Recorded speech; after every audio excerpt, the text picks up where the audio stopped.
ओम शांति।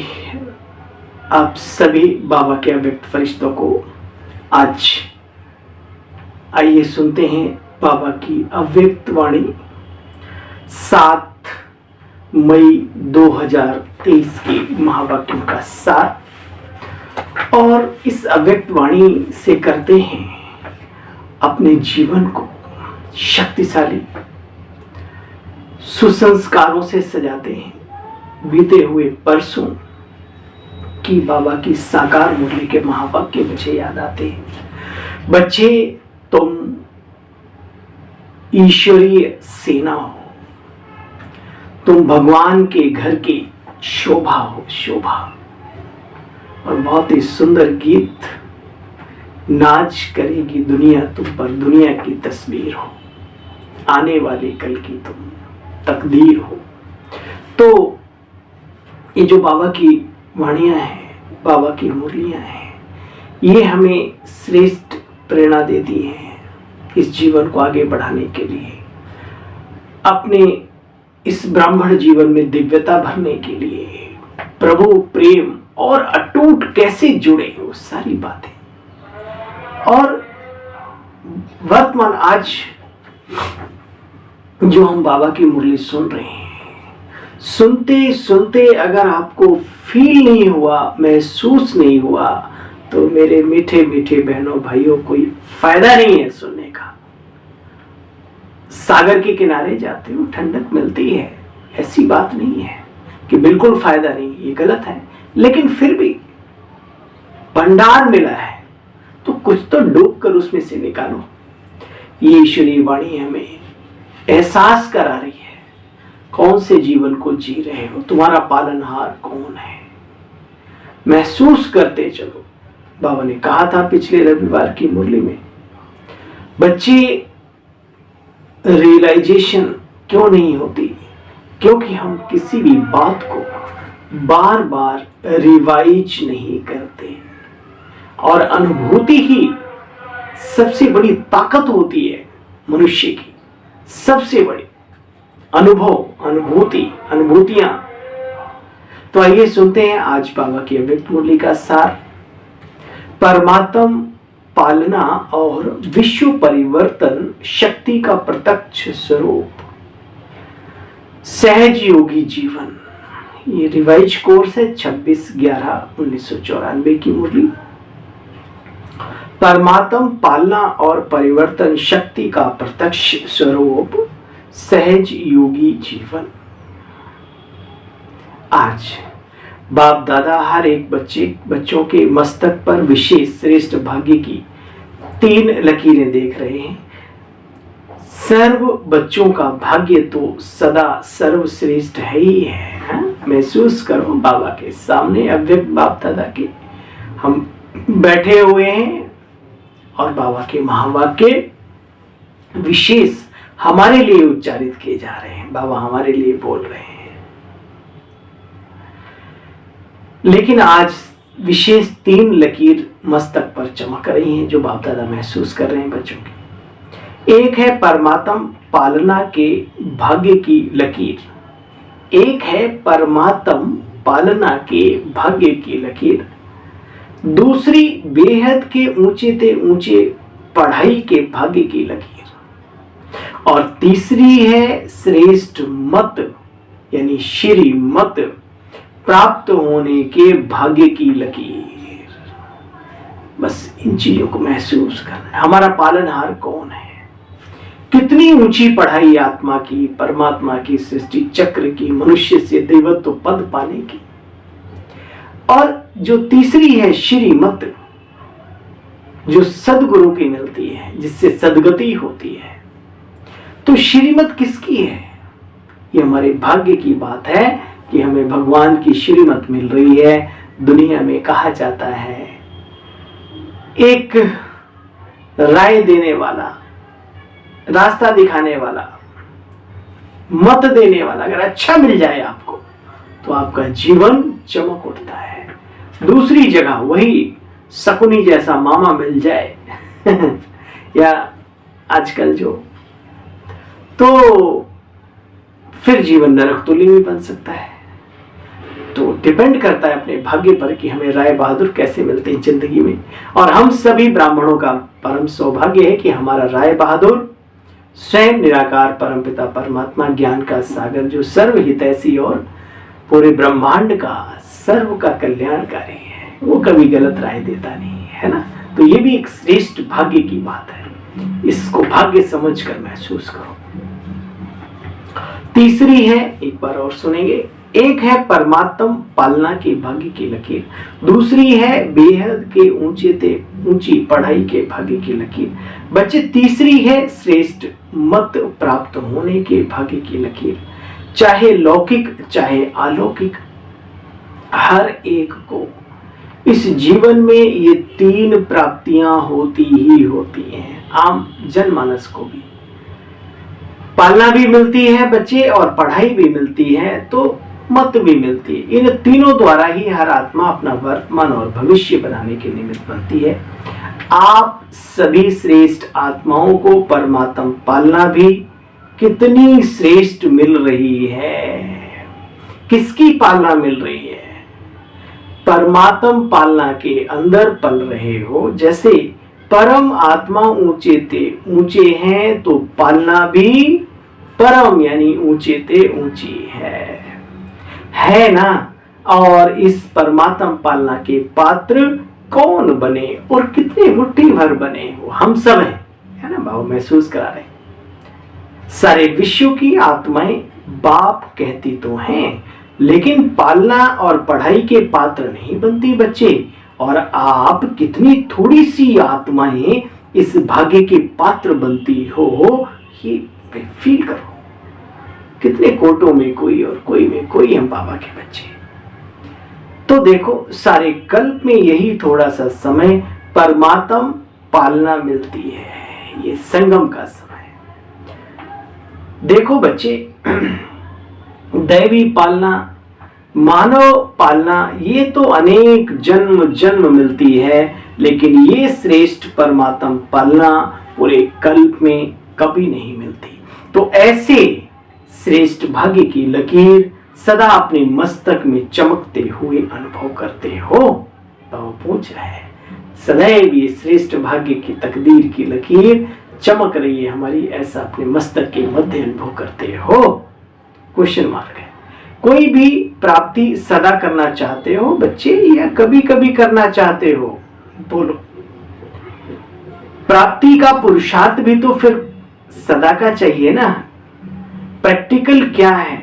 चाहना और प्रैक्टिकल में अंतर। चाहना, उसके हिसाब से प्रैक्टिकल जीवन भी तो हमारा हो ना। निरंतर बाबा की याद में रहो, निरंतर आनंदित रहो। जब हमें मालूम है कि निरंतरता रहती है हमारे मन में, हमारी बुद्धि में, तो उसकी प्राप्तियां भी होती हैं।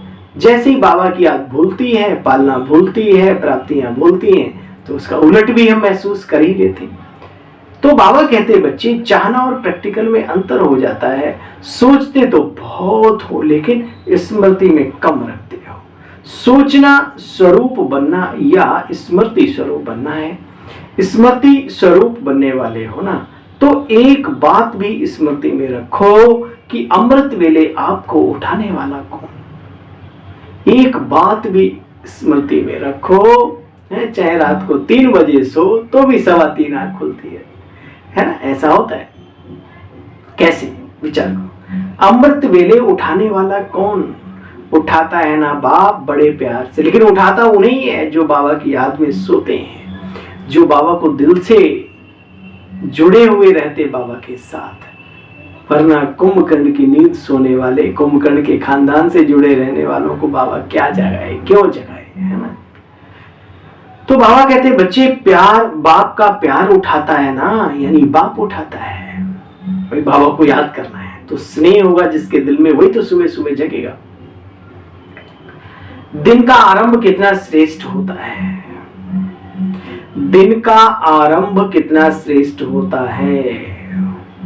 और बाप स्वयं मिलन मनाने के लिए बुलाते हैं, रूरियान करते हैं, शक्तियां भरते हैं। तो हर दिन का आदि श्रेष्ठ कितना है। देखो, हर दिन का जो शुभारंभ है आदि श्रेष्ठ हुआ ना, कितना है। बाप की मोहब्बत से उठते हो कि कभी कभी मजबूरी से भी उठते हो बच्चे? बाबा पूछ रहे, चिट-चैट कर रहे हैं। बाप की मोहब्बत से उठते हो या कभी कभी मजबूरी से भी उठते हो? यथार्थ तो मोहब्बत के गीत आपको उठाते हैं। अमृत वेले से बाप कितना स्नेह से बुलाते, उठाते, मीठे बच्चे, प्यारे बच्चे, लाडले बच्चे हैं, रसोराज्य अधिकारी बच्चे, आओ आओ आओ। तो जिसका आदि इतना श्रेष्ठ हो, मध्य और अंत क्या होगा? श्रेष्ठ ही होगा ना। अमृत वेला शुद्ध पवन है, मेरे लाड लो जागो। कितना सुंदर बाबा का गीत है। तो बाप दादा देख रहे थे कि कितना पालना का भाग्य वर्तमान बच्चों को प्राप्त है। जितना प्राप्त है उतना फायदा उठाते हो क्या? स्वप्न में भी संकल्प मात्र नहीं था कि इतने बड़े भाग्य के पात्र हम आत्माएं बनेंगे। सही बात है, कभी जीवन में नहीं सोचा था बाबा मिलेगा, ये तो बहुत दूर की बात, इतना अच्छा ब्राह्मण परिवार मिलेगा, और सबसे बड़ी बात इतनी ऊंची शिक्षा श्रीमत कि हमारा इतना अच्छा जीवन स्वच्छ शक्तियों से संपन्न, दिव्यता से संपन्न भी कभी बनेगा, कभी नहीं सोच सकते थे। हम सभी, कोई भी हो, जो भी बाबा का बनता है। तो बाबा कहते हैं कि स्वप्न में भी संकल्प मात्र नहीं था कि इतने भाग्य के पात्र बनेंगे। सोचने से बाहर था ना बच्चे, लेकिन मिला। अच्छा, मिला भी कितना सहज। बाप के प्यार की पालना और प्रैक्टिकल स्वरूप है बच्चे सहज योगी जीवन, जिसको बड़े बड़े लोग नकार देते हो, जिस धारणा को सुनकर के लोगों को पसीने छूट जाते हो, है ना। और बाबा ने हंसते हंसते, खेलते खेलते बाबा ने अपने बच्चों को धारणाएं धारण करवा दी, वो श्रीमत धारण करवा दी। बीते हुए परसों की मुरली में था, वो सोचते हैं कि आग कपूस इकट्ठे नहीं रह सकते, और यहाँ बाबा आराम से बाबा की यादों में, अपने बहन है, अपने भाई है, उस संकल्प ही नहीं आता। खेल तो सारा संकल्प का है। इंद्रियां चंचलित तभी होती हैं जब मन चंचलित होता है, और मन को ही बाबा ने सुमन बना दिया, श्रेष्ठ बना दिया। ये कम सौभाग्य की बात है क्या? तो बाप के अर्थात परमात्मा पालना का प्रैक्टिकल स्वरूप है सहज योगी जीवन। जिससे प्यार होता है उसके लिए मुश्किल परिस्थिति या मुश्किल कोई भी बात देखी सुनी नहीं जाती। तो बाप ने भी बच्चों को सहज बनाया, मुश्किल नहीं रखा कुछ भी। बच्चों के प्रति बाबा का प्यार है, हर चीज सहज करके दी बाबा ने। देखो बच्चे, सदा सहज है ना, तो सदा ही पुरुषार्थ की गति भी तीव्र हो। आज पुरुषार्थ बहुत अच्छा है, कल कम हो जाती है, तो फिर मुश्किल बना लेते हो। तो सहज को मुश्किल कौन बनाता है? स्वयं ही तो बनाते हो ना बच्चे। कारण क्या है? सोचने की आदत। लेकिन स्मृति स्वरूप के संस्कार कभी मर्ज करते हो, कभी मर्ज कर देते हो, ना कभी जागृत होते हैं जीवन में, कभी वो भूल जाते हैं, उनको दब जाते हैं वो संस्कार। क्योंकि स्मृति स्वरूप सुसमर्थ स्वरूप, जैसी स्मृति वैसी मनुष्य की समर्थी ताकत वैसी। देखो बच्चे, सोचना यह समर्थी स्वरूप नहीं है, लेकिन स्मृति समर्थी है। सिर्फ सोच लेना, ऐसे तो पता नहीं कितने संकल्प आते हैं, लेकिन स्मृति वो बस जाए अंदर में, वो है समर्थी। विस्मृति में आते ही क्यों हो? अच्छा, आदत से मजबूर हो जाते हो। अगर मजबूत नहीं बनेंगे तो मजबूर तो हो ही जाएंगे बच्चे। अगर मजबूत नहीं बनेंगे तो मजबूर तो हो ही जाएंगे। जहां मजबूत हैं वहां मजबूरी नहीं होती बच्चे। जब ओरिजिनल आदत विस्मृति की नहीं है, आदि में स्मृति स्वरूप प्रारब्ध प्राप्त करने वाली देव आत्माएं हो, योग लगाने का पुरुषार्थ नहीं, लेकिन स्मृति स्वरूप की प्रारब्ध प्राप्त करने वाली हो, तो आदि में भी स्मृति स्वरूप का प्रत्यक्ष जीवन, और अनादि में भी आत्म स्वरूप कितना ऊंचा है, परम धाम से आई हो। ये दुनिया तुम्हारी नहीं है। परसों बाबा ने कहा, बच्चे देखो, मरना तो सबको है, किस किस को याद करें, किसको ना याद करें, किसको क्या करें, एक दिन जाएंगे तो सभी। ये बाबा की मुरली हमें वास्तव में प्रभु प्यार भी देती है, हमें सद व्यवहार भी देती है, सद्गुणों से भी संपन्न बनाती है, सर्व शक्तियों से भी और त्याग तपस्या की तरफ भी इशारा देती है, और साथ साथ अपने शरीर और इस शारीरिक दुनिया से भी वैराग्य भी दिलाने का काम करती है। ऐसी होती है हमारे बाबा की वाणी। अगर हम गहराई से सुने, समझें, स्मृति स्वरूप बने तो। देखो बच्चे, जानते तो हो, जब आप आत्मा परम धाम से आई तो आप विशेष आत्माओं के संस्कार स्वतः ही स्मृति स्वरूप हैं, आत्मिक संस्कार, और अंत में संगम पर भी स्मृति स्वरूप बनते हो। तो आदि, अनादि और अंत तीनों ही काल स्मृति स्वरूप के हैं। भाई अनादि माना परम धाम की आत्मिक स्थिति, आत्मिक स्मृति, और आदि काल माना जो अपना सतो प्रधान वैकुंठ सतयुगी दुनिया के दैवी संस्कार। और अभी देखो अंत में भी बाबा आ गया हमारे पास, तो यह तो स्मृति रखो ना, तीनों काल ही श्रेष्ठ हैं।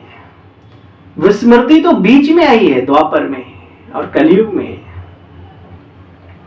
तो आदि और अनादि स्वरूप सहज होना चाहिए। मध्य रूप का सोचते रहते हो ना, बात ये है, सोचते हो कि हाँ मैं आत्मा हूं, लेकिन स्मृति स्वरूप होकर के चलना, बोलना, देखना, उसमें अंतर पड़ जाता है।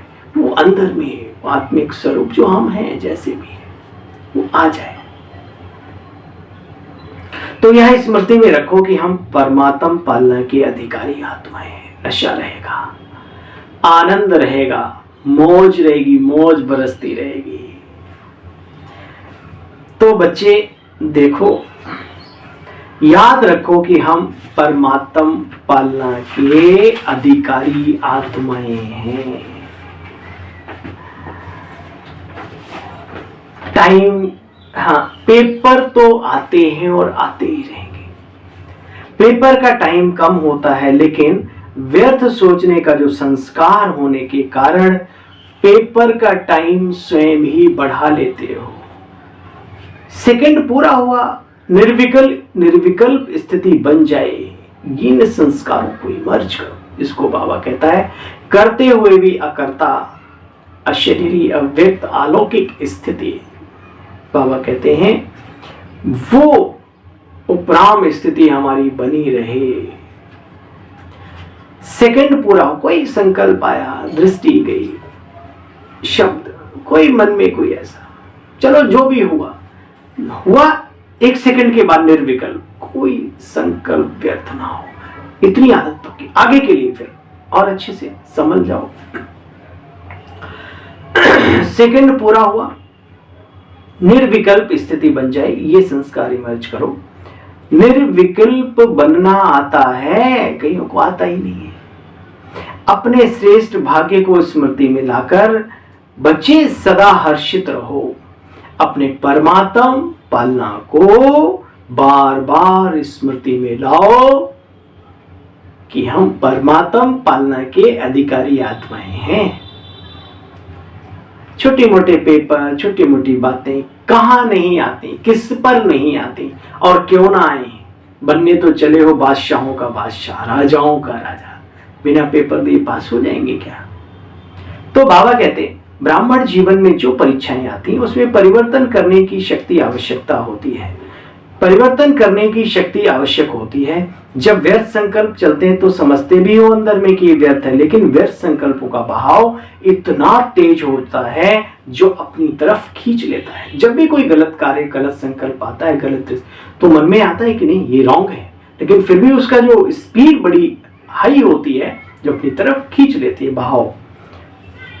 जैसे नदी व सागर का बहाव बहुत फोर्स होता है, तो कितना भी अपने को रोकने की कोशिश करते फिर भी बहते जाते हैं। समझते भी हो, सोचते भी हो ये ठीक ठाक नहीं है, इससे नुकसान है, फिर भी बहाव में बह जाते हो। तो सुना बच्चे, इसका कारण क्या है? परिवर्तन शक्ति की कमी है।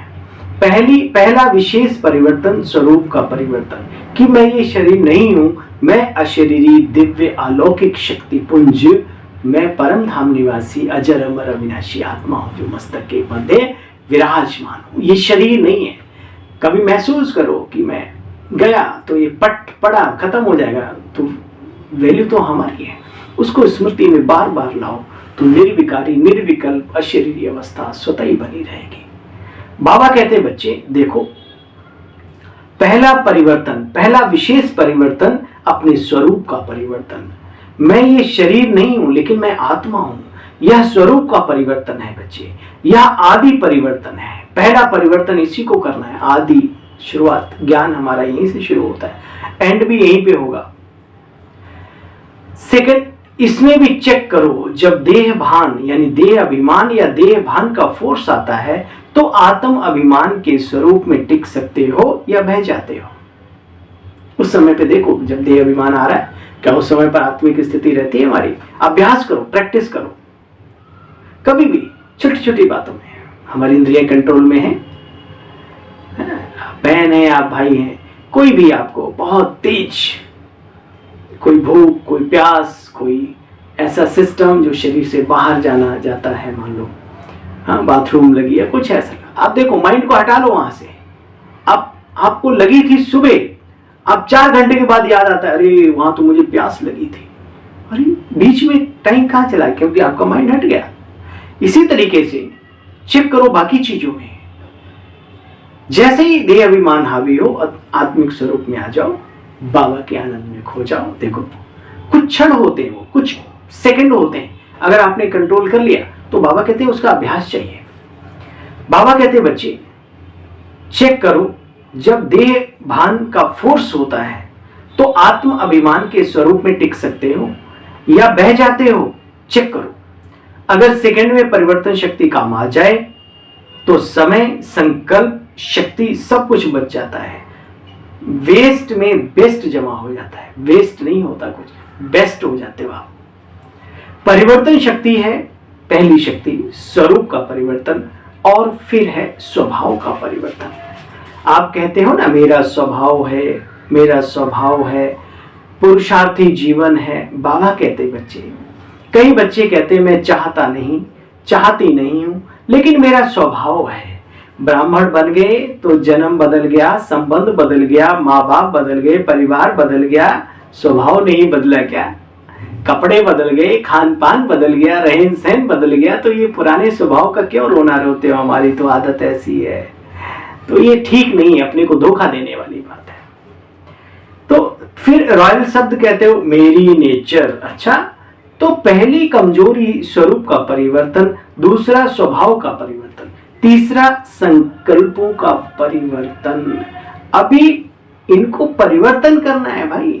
जब बाकी चीजें परिवर्तन हो गई, इन तीनों का भी परिवर्तन करना सीखो। स्वरूप, स्वभाव और संकल्प, यानी सोचने की जो प्रक्रिया है वो पहले वाली नहीं होनी चाहिए।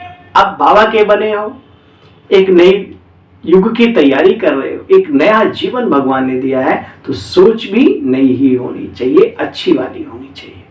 आपसे पहले कोई कंजूस था, कोई मक्खी चूस था, कोई कैसा भी था, कोई कैसा सोचता था, कोई कैसा सोचता था, वो तो दुनिया ही उल्टा सोचने की।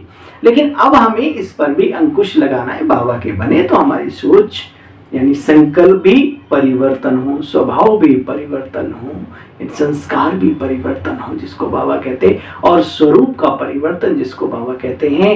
ये देह हमारा स्वरूप नहीं है, अब हमारा स्वरूप है आत्मिक स्वरूप, दिव्य अलौकिक शक्ति स्वरूप। तो संकल्प को परिवर्तन करो बच्चे, सिर्फ खाली सोचते नहीं रहो करना नहीं चाहिए था ये कार्य, ये संकल्प हो गया क्या करूं, नहीं, सोचो और करके दिखाओ। कहते हो बीती को बिंदे लगाओ, एक दो को ज्ञान देते हो ना आपस में, अरे छोड़ो ना, बीती को बिंदे लगाओ। ड्रामा देखो, ब्राह्मणों से खुद से गलती हो तो क्या, अरे भैया ड्रामा था, ड्रामा ही है, सबका रोल है, ये है वो है। और जब खुद के ऊपर कोई बात आती तो क्या ड्रामा याद रहता है या सिर्फ दूसरों को कहने के लिए याद रहता है? दूसरों को एक दो को ज्ञान देते हो ना, अगर बात करेंगे तो कहेंगे ठीक है, बिंदी लगा लो, लेकिन स्वयं बिंदी लगाते हो क्या? कभी किसी बात जब आती है तो खुद भी बिंदी लगाने के निमित्त बनते हो क्या अपने जीवन में? बिंदी लगाने के लिए कौन सी शक्ति चाहिए? परिवर्तन शक्ति। परिवर्तन शक्ति वाला सदा ही निर्मल और निर्माण रहता है। जैसे पहले भी बाप दादा ने सुनाया था कि मोल्ड होने वाला ही रियल गोल्ड होता है। रियल गोल्ड की निशानी है वो जहां से भी चाहो वो फोल्ड यानी मोल्ड हो जाता है। तो चेक करो कि परिवर्तन शक्ति समय पर काम आती है या समय बीत जाने के बाद सोचते रहते हो परिवर्तन शक्ति बढ़ाना है। जिसमें परिवर्तन शक्ति है वो सबका प्यारा बनता है। सुना, जिसमें परिवर्तन शक्ति है, मोल्ड करने की पावर है, वो रियल गोल्ड है, वो सर्व प्रिय, सर्व हितकारी, सर्व कल्याणकारी, प्रभु प्रिय भी और समाज का प्रिय भी। जिसमें परिवर्तन शक्ति वो सबका प्यारा बनता है। विचारों में भी सहज रहेगा, आगे बढ़ते बढ़ते सेवाओं में भी बढ़ते रहेंगे। सेवा में भी विघ्न रूप क्या होता है? कभी नहीं बनेगा। मेरा विचार, मेरा प्लान, मेरी सेवा इतनी अच्छी होते हुए भी मेरा क्यों नहीं माना गया? मेरी तरफ सभी का ध्यान क्यों नहीं जाता? इन बातों में वो नहीं उलझेगा। तब कहेंगे रियल गोल्ड। मेरापन आ गया अर्थात उसमें अलाय मिक्स हो गई बच्चे। तो बाबा ने कहा बच्चे सब कुछ ये महसूस करो। 2 दिन पहले की मुरली थी। सब कुछ शिव बाबा करण करावनहार करा रहा है और करनहार हम करे जा रहे हैं। सब कुछ उसी का है। सब बाबा ने कहा ब्रह्मा बाबा का भी नहीं, इनको भी साइड करो। देह और देह की दुनिया से उपराम होकर के याद उस एक को करो। हाँ, यहाँ सम्मान सबका करो, सीखो सभी से। आदर्श हमारे ब्रह्मा बाबा हैं, ये भी कभी भूले मत। लेकिन मन और बुद्धि इनकी देह में ना लगे, शिव बाबा में जाके अटक जाए। तो बच्चे देखो, समय और वायुमंडल को परखो, परख कर अपने को परिवर्तन करना वर्तमान समय की पुकार है, आवश्यकता है। मोटी मोटी बातों में परिवर्तन करना तो सहज है, लेकिन हर परिस्थिति में, हर संबंध संपर्क में समय और वायुमंडल को समझ स्वयं को परिवर्तन करना, यही नंबर 1 बनना है। ये नहीं सोचो कि फलाना भी समझे ना, ये भी तो परिवर्तन करे। हम ही परिवर्तन करना है क्या? सामने वाला क्यों नहीं चेंज होता है? अगर ये बात श्री कृष्ण के प्रति अर्जुन ने कही होती तो अर्जुन मुस्कुरा कर कहते, हे पात्र, समझाया तो दुर्योधन को भी जाता रहा, लेकिन वो नहीं समझने वालों में से है, और समझाया उसे जाता है जो समझता है। तो हम बाबा की बात को समझे, इस बात को। दूसरा परिवर्तन हो ना हो उसका ठेका नहीं है। हम परिवर्तन होंगे तो प्राप्ति भी हमें ही होगी, हमारी प्राप्ति उसे नहीं हो सकती। करेगा सो पाएगा, तो क्यों हुआ उदास? बाबा ने कोई नहीं करता, तेरा क्या जाता है? कितनी अच्छी सहज बात है, ये पक्की कर लो। दुनिया में मैं हमेशा एक बात सोचता रहता हूँ, बड़े बड़े युद्ध हुए, अनेक हजारों हजार लाखों लाख लोग अपने राजा के प्रति प्राणों की आहुति लगा देते थे। वो एक बार पूरा जीवन पर्यंत अपने राजा के लिए कमाते रहते थे और कुछ अपना जीविका चलती रहती थी। वर्तमान समय हम अपने लिए माया से युद्ध करते हैं, हम किसी के लिए नहीं। हम पुण्य कर्मों की पूंजी इकट्ठी करते हैं अपने लिए, दूसरे के लिए नहीं। हम पुण्य कर्मों के बीज बोते हैं, अपने लिए बोते हैं। हम अपने भाग्य के लिए हम इतना ऊंचा करें, किसी पर एहसान नहीं कर रहे, किसी पर एहसान नहीं कर रहे। एक बहुत ही सुंदर बात बाबा के बच्चे से ऐसी बातचीत हो रही थी। मैंने कहा आजकल ना कोई सुनता ही नहीं। बोला आपकी नहीं सुनता तो आप अपनी सुन लिया करो। अरे वाह, झटका लगता है अंदर में, कितनी सच्ची बात है। कोई नहीं सुनता, आप अपनी सुनो, अपने पिता की सुनो, छोड़ो ना कोई को। कोई सुने नहीं सुने, बाबा जाने, उसका काम जाने। तो बहुत ही सुंदर बाबा ने कहा, बच्चे देखो, समय और वायुमंडल को परख कर अपने को परिवर्तन करना, इसकी बड़ी आवश्यकता है। आवश्यकता ही आविष्कार की जननी है। जब आवश्यकता को महसूस करोगे तो नए नए आविष्कार करने के निमित्त बन जाओगे, नई नई क्वालिटी आपके अंदर डेवलप होने लगेगी। मोटी मोटी बातों में परिवर्तन करना सहज है, लेकिन जीवन की हर परिस्थिति में, हर संबंध में संपर्क में और वायुमंडल को समझकर स्वयं में परिवर्तन करना, यही नंबर 1 बनना है। जाना है ना, नंबर 1 में विन करना है, नंबर 1 में जाना है। तो ये है, ये नहीं सोचो कि फलाना भी तो समझे ना, ये भी भीतर से परिवर्तन करे। सिर्फ मैं ही परिवर्तन क्यों करूं, मैं ही परिवर्तन करूं क्या? बाबा कहते बच्चे, जो ओटे सो अर्जुन, जो करेगा सो पाएगा। अपनी घोट तो नशा चढ़े। अर्जुन भी अर्जुन बिना प्रैक्टिकल, बिना अभ्यास, बिना अपनी मेहनत के नहीं बन गया, याद रखना। जो ओटे सो अर्जुन, इसमें आप अपने को परिवर्तन किया तो ये परिवर्तन ही विजयी बनने की निशानी है बच्चे। अच्छा समझा? बाबा लास्ट में अब एक मुरली बोलते हैं, अच्छा समझा? इतनी बड़ी मुरली बाबा ने चलाई सेल्फ को चेंज करने की, खुद को आगे बढ़ाने की, खुद को नंबर 1 में ले जाने की, परमात्म पालना को महसूस करने की। ये ईश्वरीय श्रीमत, ईश्वरीय शिक्षाएं, ईश्वरीय पालना बड़े भाग्यशाली आत्माओं को मिलती है। ऐसा महसूस करो, सिर्फ सोच कर छोड़ने दो, स्मृति स्वरूप बनो तो समर्थी आएगी। थैंक यू बाबा। अच्छा, चारों ओर के सदा सर्व सदा स्मृति स्वरूप आत्माओं को बाबा सबको इमर्ज कर रहे हैं।